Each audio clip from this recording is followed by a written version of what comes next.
Good morning every one. ഇന്ന് രാവിലെ തന്നെ എണീറ്റത് മോസ്റ്റ് ബ്യൂട്ടിഫുൾ സൈറ്റിലേക്കാണ്. Full fog everywhere. ഒഫീഷ്യലി വിൻ്ററായി എന്ന് പറയാം. എൻ്റെ വിൻഡോൻ്റെ പുറത്തുള്ള ഹോൾ വേൾഡ് ഭയങ്കര സോഫ്റ്റ് ആൻഡ് കാം ആയിട്ടാണ് കാണുന്നതെന്ന്. ഫോർ എ സെക്കൻഡ് ഞാൻ വിചാരിച്ചു നല്ല അടിപൊളി ചായയൊക്കെ ഉണ്ടാക്കി ഈ വ്യൂ എൻജോയ് ചെയ്ത് അങ്ങനെ സിപ്പ് ചെയ്തിരിക്കാമെന്ന്. പിന്നെ ഞാൻ വിചാരിച്ചു ഇതെപ്പോഴും ചെയ്യുന്ന കാര്യമല്ലേ, ഇന്നത് വേണ്ട. അങ്ങനെ ഞാൻ പ്ലാൻ ചേഞ്ച് ചെയ്തു. ഒന്ന് പുറത്തേക്കൊക്കെ പോയി ഈ ഫോഗിലോടൊന്ന് നടക്കാമെന്ന് വിചാരിച്ചു. നടക്കാൻ സ്റ്റാർട്ട് ചെയ്തപ്പോൾ സത്യം പറഞ്ഞാൽ ഭയങ്കര പീസ്ഫുള്ളായിട്ടാണ് ഫീൽ ചെയ്തത്. അങ്ങനെ ഞാൻ നടന്ന് പാർക്കിൻ്റെ അടുത്തെത്തി. അപ്പോൾ പിന്നെ വിചാരിച്ചു അവിടെ പോയിട്ട് കുറച്ച് നേരം ഇരിക്കാമെന്ന്. അവിടെ നിന്ന് നല്ലൊരു ഫ്രഷ് മിൽക്ക് ടീ ഒക്കെ വാങ്ങി. കഴിക്കാൻ കുറേ സ്നാക്സൊക്കെ കണ്ടിട്ടുണ്ടായിരുന്നു, പക്ഷെ ഒന്നും കഴിക്കാൻ വേണ്ടിയിട്ട് തോന്നിയില്ല. ഞാൻ മുന്നേയും വ്ലോഗിൽ പറഞ്ഞിട്ടുണ്ട്, എനിക്ക് ഏർലി മോർണിംഗ് അങ്ങനെ കാര്യമായിട്ടൊന്നും കഴിക്കാൻ പറ്റില്ല എന്ന്. എനിക്ക് കുറച്ച് കഴിയണം, എണീറ്റിട്ട് കുറച്ച് ടൈമൊക്കെ കഴിയണം. അതുകൊണ്ട് ഞാൻ നല്ല ചൂട് ചായ കുടിച്ചിട്ട് അവിടെ അങ്ങനെ ഇരുന്നു. രാവിലെ തന്നെ പാർക്കിലൂടെ ഇങ്ങനെ നടക്കാനും അവിടെ ഇരിക്കാനൊക്കെ ഒരു രസമാണ്. എസ്പെഷ്യലി നല്ല വെതറാണെങ്കിൽ. ഇന്നത്തെ വെതറാണെങ്കിൽ എക്സ്ട്രാ ഓർഡിനറിയാണ്. ഹോൾ വൈബ് ഡിഫറെൻ്റ് ആയിരുന്നു. I enjoyed every bit of it. ആ ക്വയറ്റ്നെസ്സും ബേർഡ്സിൻ്റെ ഒക്കെ സൗണ്ടും പിന്നെ കൂൾ എയറും അങ്ങനെ എല്ലാം. ഞാൻ ശരിക്കും പറഞ്ഞാൽ ഒറ്റയ്ക്കും എൻജോയ് ചെയ്യാൻ പറ്റുന്ന ഒരാളാണ്. എനിക്ക് ശരിക്കും പറഞ്ഞാൽ അറിയില്ല ഞാൻ ഇൻട്രോവേർട്ടാണോ അല്ലെങ്കിൽ ആംബിവേർട്ടാണോ എന്നൊന്നും. ബട്ട് എക്സ്ട്രോവേർട്ട് അല്ല എന്നുള്ള കാര്യത്തിൽ എനിക്ക് ഉറപ്പാണ്.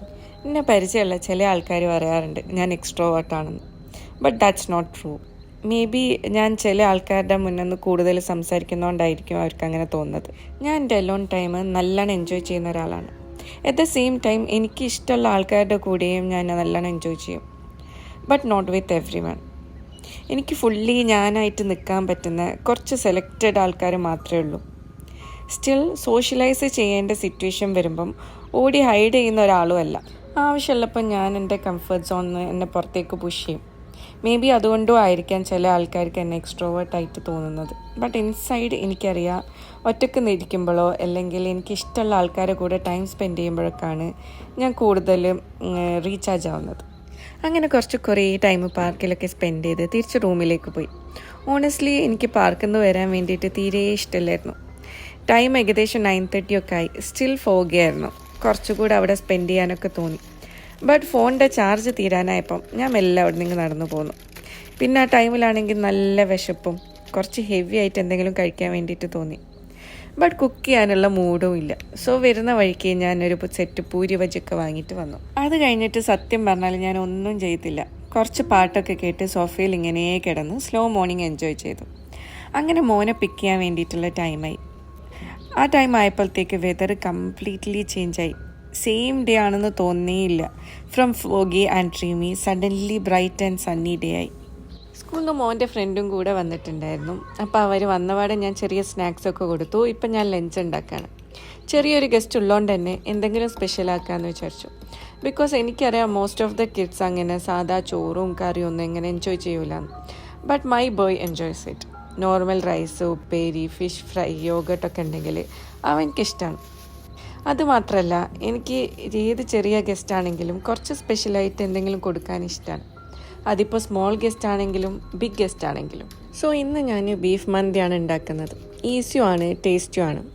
കുറേ ഇൻഗ്രീഡിയൻസ് ഒന്നും വേണ്ട. നമ്മളെല്ലാവരുടെയും വീട്ടിലുണ്ടാവുന്ന ബേസിക് ഐറ്റംസ് മതി. അപ്പോൾ ഞാൻ ക്രഷ്ഡ് ക്യുമിൻ സീഡും പെപ്പർ പൗഡറും ക്യുമിൻ പൗഡറും ഗരം മസാലയും മല്ലിയില, മാഗി ക്യൂബ്സ്, സൺഫ്ലവർ ഓയിൽ എല്ലാം കൂടെ ഇട്ടിട്ട് ബീഫ് ഒന്ന് മാരിനേറ്റ് ചെയ്യാണ്. നല്ലോണം കൈകൊണ്ട് തന്നെ മിക്സ് ചെയ്തെടുക്കണം. എന്നാലേ അതിൻ്റെ ഫ്ലേവേഴ്സൊക്കെ നല്ലോണം ഇറങ്ങി വരുള്ളൂ.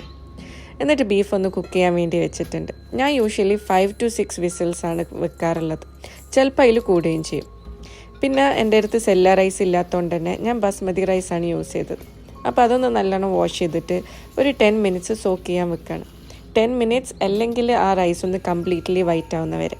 റൈസ് ബോയിൽ ചെയ്യാൻ വേണ്ടിയിട്ട് കുറച്ച് വെള്ളത്തിലേക്ക് കുരുമുളകും സിനമൺ സ്റ്റിക്കും ബേ ലീഫും സോൾട്ടും ഒക്കെ ഇട്ടു. പിന്നെ ഡ്രൈ ലെമണും ഞാൻ ആഡ് ചെയ്യാറുണ്ട്. ഇപ്പം എൻ്റെ കയ്യിലില്ലാത്തതുകൊണ്ട് ഞാൻ കുറച്ച് lemon juice, fresh lime juice ഒഴിച്ചിട്ടുണ്ട്. വെള്ളം നല്ലോണം ബോയിലായി വരുമ്പോൾ റൈസൊക്കെ ഇട്ടിട്ട് കുക്ക് ചെയ്തെടുക്കുകയാണ്. മോനും ഫ്രണ്ടും വന്ന മുതൽ ഒരേ കളിയാണ്. മോന് റൂമിൽ എപ്പോഴും ഒറ്റക്കായതുകൊണ്ട് തന്നെ ഇങ്ങനെ ആരെങ്കിലുമൊക്കെ വരുമ്പോൾ അവനക്ക് ഭയങ്കര ഹാപ്പിയാണ്. ഇപ്പോൾ പിന്നെ ബിൽഡിങ്ങിൽ തന്നെ ഒരു ഗ്രൂപ്പ് ഉണ്ടാക്കിയിട്ടുണ്ട്. ഡെയിലി സ്കൂൾ വിട്ട് വന്നാൽ തുടങ്ങും കളിക്കാൻ പോകാൻ. അവർ കളിക്കുന്നതുകൊണ്ട് തന്നെ വീഡിയോൻ്റെ ബാക്ക്ഗ്രൗണ്ട് ഫുള്ള് ബഹളമായിരിക്കും. അപ്പോൾ ലഞ്ച് പ്രിപ്പറേഷനിലേക്ക് തിരിച്ചു വരാം. ചോറൊക്കെ നല്ലോണം കുക്കായിട്ടുണ്ട്. ആ ടൈം കൊണ്ട് തന്നെ ബീഫും ഒക്കെ നല്ലോണം കുക്കായി റെഡി ആയിട്ടുണ്ട്. ഇനി അത് വേറൊരു പാത്രത്തിലേക്ക് ഞാൻ മാറ്റി, എന്നിട്ട് അതിൻ്റെ മുകളിലേക്ക് ഈ റൈസ് ആഡ് ചെയ്ത് കൊടുക്കുകയാണ്. ഞാൻ ബീഫിൽ നിന്ന് കുറച്ച് ഓയിൽ എടുത്തിട്ട് മാറ്റി വെച്ചിട്ടുണ്ട് കേട്ടോ. കുറേ ഓയിലുള്ളതുകൊണ്ട് തന്നെ ഞാൻ കുറച്ച് ഓയിൽ എടുത്തിട്ട് മാറ്റിയിട്ടുണ്ട്. എന്നിട്ട് ചോറ് നല്ലോണം അതിൻ്റെ മുകളിലിട്ട് കൊടുത്തിട്ട് ഇങ്ങനെ പച്ചമുളകും കുത്തി വെച്ച് കൊടുക്കുകയാണ്. പിന്നെ ചാർക്കോൾ ഉണ്ടെങ്കിൽ അത് സ്മോക്ക് ചെയ്ത് വെച്ചാൽ ഒരു എക്സ്ട്രാ ടേസ്റ്റ് കിട്ടും. എൻ്റെ കയ്യിൽ ഇല്ലാത്തതുകൊണ്ട് ഞാനത് സ്കിപ്പ് ചെയ്യാണ്. എന്നിട്ടൊന്ന് കവർ ചെയ്തിട്ട് 10 മിനിറ്റ്സ് മീഡിയം ഫ്ലെയിമിൽ വെക്കുക. അത് കഴിഞ്ഞിട്ട് ഫ്ലെയിം ഓഫ് ചെയ്തിട്ട് ഒരു 10 to 20 മിനിറ്റ്സ് അത് ഓപ്പൺ ചെയ്യാണ്ട് അങ്ങനെ തന്നെ വെക്കണം കേട്ടോ. എന്നിട്ട് കുറച്ച് കഴിഞ്ഞിട്ട് 10 to 20 മിനിറ്റ്സ് കഴിഞ്ഞിട്ട് അത് ഓപ്പൺ ചെയ്തിട്ട് നല്ലോണം ഒന്ന് മിക്സ് ചെയ്ത് കൊടുക്കുക. ഇനി മന്തിക്കുള്ള ഷത്ത റെഡിയാക്കാണ്. തക്കാളി, വെളുത്തുള്ളി, പച്ചമുളക്, മല്ലിയില, പുതിനയില, പിന്നെ കുറച്ച് ചെറുനാരങ്ങയും ഉപ്പും എല്ലാം കൂടെ ഇട്ടിട്ടൊന്ന് മിക്സ് ചെയ്തെടുക്കുക. ഷത്താക്കുമ്പോൾ എപ്പോഴും ചോപ്പറിലാണ് നല്ലതെന്നാണ് എനിക്ക് തോന്നിയിട്ടുള്ളത്. അങ്ങനെ ഗ്രൈൻഡായി പോകുന്നതിനെക്കാട്ടും കുറച്ച് നല്ലത് ഒന്ന് ചെറുതായിട്ടൊന്ന് ജസ്റ്റ് ക്രഷ് ചെയ്തെടുക്കുന്ന പോലെ ആക്കുന്നതെന്നുള്ളതാണ്.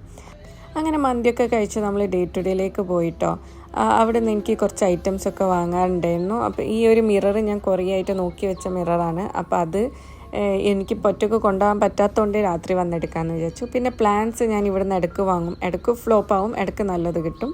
പിന്നെ പ്ലാന്റിന് വേണ്ടിയിട്ടുള്ള പോട്ട് ഞാൻ ഇവിടുന്ന് വാങ്ങാം. പിന്നെ ഹോം ഡെക്കോർ ഐറ്റംസൊക്കെ കുറേ നല്ലത് കണ്ടാൽ ഇവിടുന്ന് വാങ്ങാറുണ്ട്. അങ്ങനത്തെ ഐറ്റംസാണ് ഞാൻ പൊതുവേ ഡേ ടു ഡേ നിന്ന് വാങ്ങാറുള്ളത്. അപ്പോൾ ഇന്നും അങ്ങനത്തെ ചെറിയ ചെറിയ ഐറ്റംസൊക്കെ വാങ്ങാനുണ്ട്. അതൊക്കെ വാങ്ങാണ്. ഇവിടെ ഈ ഒരു വലിയ പോട്ടിന് തന്നെ 20 dirhams ആണുള്ളത്. 8 dirhams മുതൽ സ്റ്റാർട്ട് ചെയ്യുന്നുണ്ട് കേട്ടോ. അപ്പോൾ ഞാൻ ഇവിടെ നല്ല നല്ല പോട്ട്സ് കാണുകയും ചെയ്യും. ഓരോ ടൈമിൽ ഓരോന്നാണ് കേട്ടോ വരിക. ഒന്ന് കഴിഞ്ഞാൽ പിന്നെ നെക്സ്റ്റ് ടൈം വരുമ്പം സെയിം തന്നെ റിപ്പീറ്റ് ചെയ്യില്ല, വേറെ സാധനമാണ് വരിക. അപ്പോൾ അത്രയേ ഉള്ളൂ ഇന്നത്തെ ചെറിയൊരു വ്ളോഗ്. ഒരു കോസി ഫോഗി മോർണിംഗ്, കുറച്ച് പീസ്ഫുൾ മൊമെൻറ്റ്സ്, കിഡ്സ് പ്ലേയിങ്, പിന്നെ കുറച്ച് കുക്കിങ്ങും. Thank you for spending time with me. Vlog enjoy ചെയ്തെങ്കിൽ ലൈക്ക് ചെയ്യാനും സബ്സ്ക്രൈബ് ചെയ്യാനും മറക്കണ്ട. ഫീഡ്ബാക്ക്സ് കമൻറ്റ് ബോക്സിൽ അറിയിക്കാൻ മറക്കണ്ട. ഫ്രണ്ട്സിനും റിലേറ്റീവ്സിനൊക്കെ ഷെയർ ചെയ്ത് കൊടുക്കുക. അപ്പോൾ see you in the next one.